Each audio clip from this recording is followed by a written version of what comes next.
Many NFL players, coaches, and team owners showed solidarity Sunday and Monday in response to President Trump's comments that the NFL owners should fire or suspend players that protest the national anthem. Bryant Gumbel responded to President Trump's comments on HBO's Real Sports. Let's take a listen. A quick thanks to the current occupant of the White House for energizing the social conscience of the modern American athlete.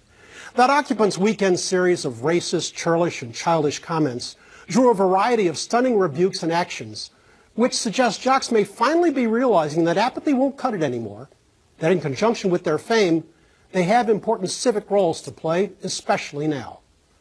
Those of us who've long focused on the intersection of sports and society have often wondered what it would take for today's athletes to forsake the path of least resistance and actually stand for something. And now we know.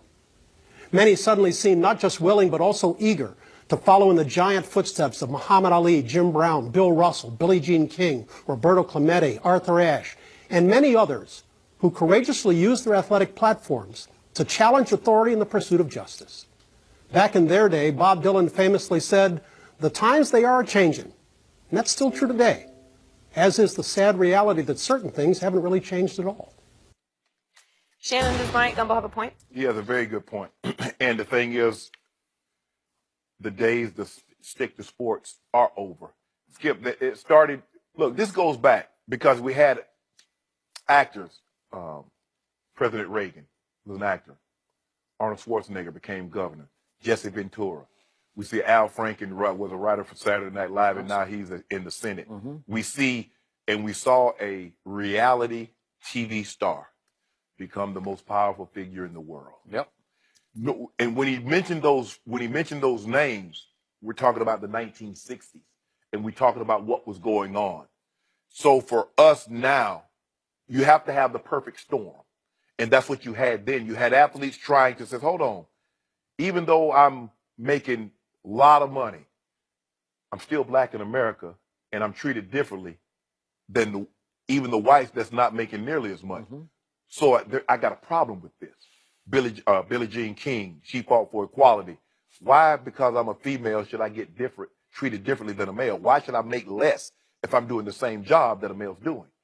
Now we get guys, and we get President Trump and his rhetoric.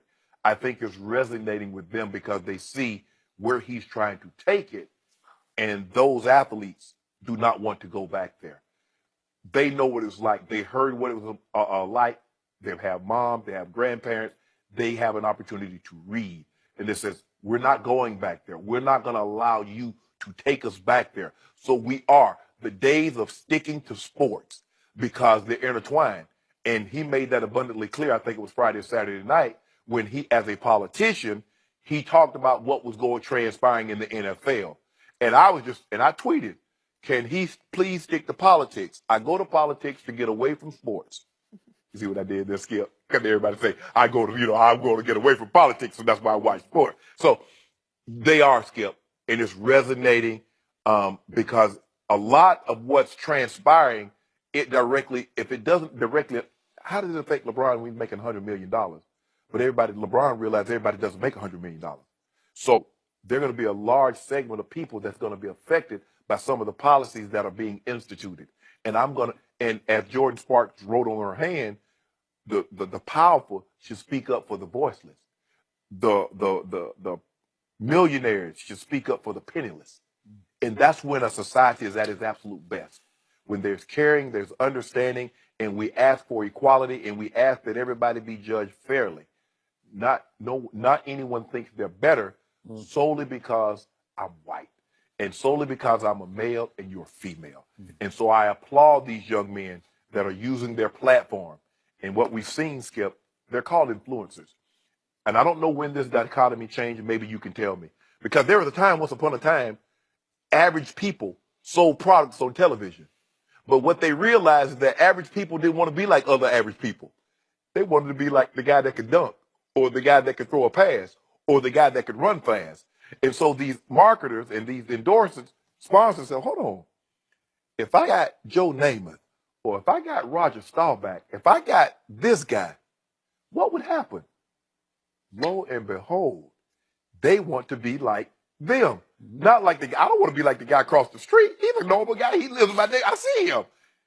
That's the soap that Joe Montana used. That's the shoe Michael Jordan wears. That's the car that Tom Brady drives. So now they realize, hold on, if we can pitch products, and what we've seen from politicians, each politician try to get the biggest star they possibly can and parade them out there on stage with them. Oh, Tom Brady like him? Bill Belichick like him? LeBron James like her? Ta-da!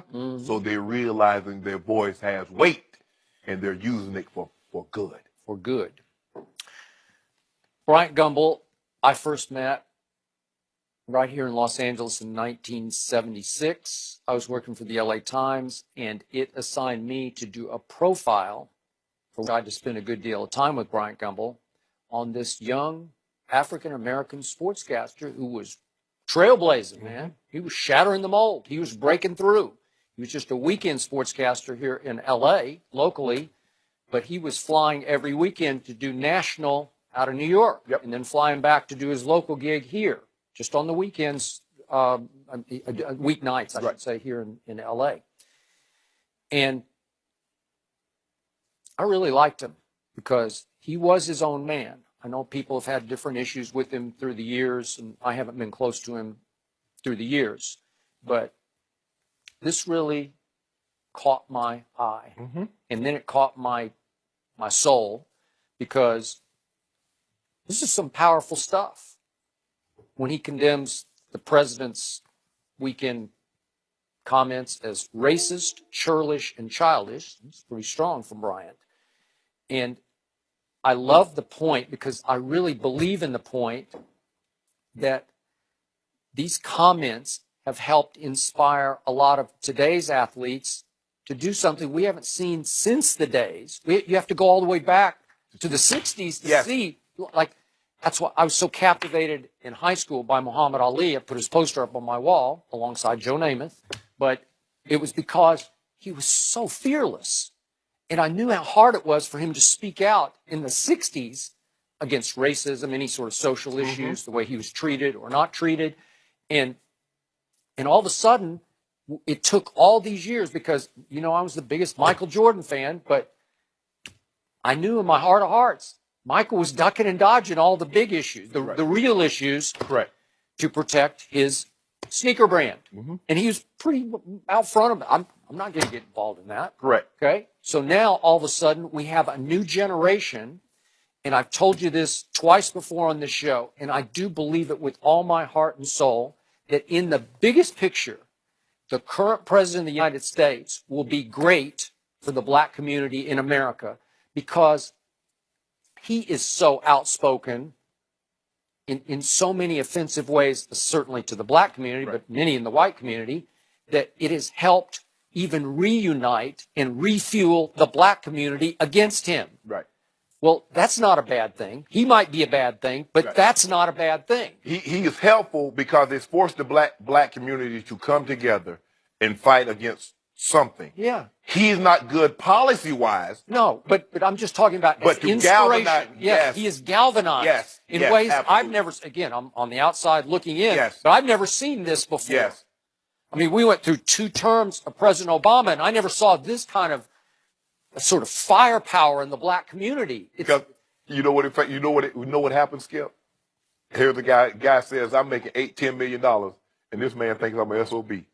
So he thinks I'm no better than anybody. He thinks I'm no better than anybody. That he would call me. I'm a professional athlete. People pay big bucks to not only see me play, but they buy my jersey. And he thinks I'm an SOB because I'm protesting. Okay, and this is wholly unscientific on my part, but I also believe that this current president of our great country has helped create some sympathy for the black community in some facets of the white community. Does that mean we've stamped out racism? Obviously not. No. And it's a major problem that will be ongoing facing this country. But have we made a little bit of progress where some white people are sitting back, even if they voted for Donald Trump, and say, wait a second, what's going on here? Well, and then what happened over the weekend? I tried to tell you Monday, what hit me right between the eyes was, I remembered a week ago, Kenny Stills Miami Dolphins, is reaching out to his brothers in the NFL. Hey, where did the protest go? Right. It's fading. Right. We can't just let it die. Because we're dying down, but we see the most powerful guy ratcheting it up. Yeah. So that's not balancing out. No, but when he ratcheted it all the way up to attack them directly in a speech in Huntsville, Alabama, and go all the way to SOBs, Right. all of a sudden, the whole NFL, quote unquote, protested the president for either right or wrong reasons, but they did. Yeah. There was a show of force in the NFL that would not have been there without those remarks in Huntsville, Alabama. This is a different generation, Skip. But when I was growing up, if somebody called you an SOB or mofo, you really fought them. Because I'm saying Mary Porter didn't raise no mofos. Trust me, that operated in the white community as well as in the black. Mary Porter ain't have no SOBs. Right. So now, not only are you attacking them, you're attacking their parents. You are. Because they're saying you're the son of one. I agree. Whoa, look, okay, if you want to say something about me, but now we already know in the black community, mom is sacred. Now, if you want to fight, Skip, your mama, that's the ultimate. your mama, now I got to fight you. You left me no choice. So he left no choice, especially for a lot. Now, I don't, like I said, Skip, when you talk about, well, I can't relate because I'm not black, I don't know how the whites feel about that. But I'm telling you, in our community, you got a problem. Because you're not talking about me. You say I'm the son of one. Mm-hmm. So now, me and you, what we got to do something. Well, Bryant Gumbel's right. We are living in different times, and a big part of that is because of the way that the president speaks. He has enabled other people to speak that way, because if he's the highest-ranking politician, leader of our great country, and he speaks that way, why can't I speak that way? Yep. That's why someone felt emboldened to call Mike Tomlin a no-good N-word the other day on their Facebook, where their face is and their occupation is, and everyone that is their friends and family can see what they're saying. It's a lot of hypocrisy. But what we have learned, though, is that it's still hard to talk about racism because Colin Kaepernick still doesn't have a job. So history repeats itself. Is Des Bryant still an elite receiver? We'll discuss that with Eric Dickerson next.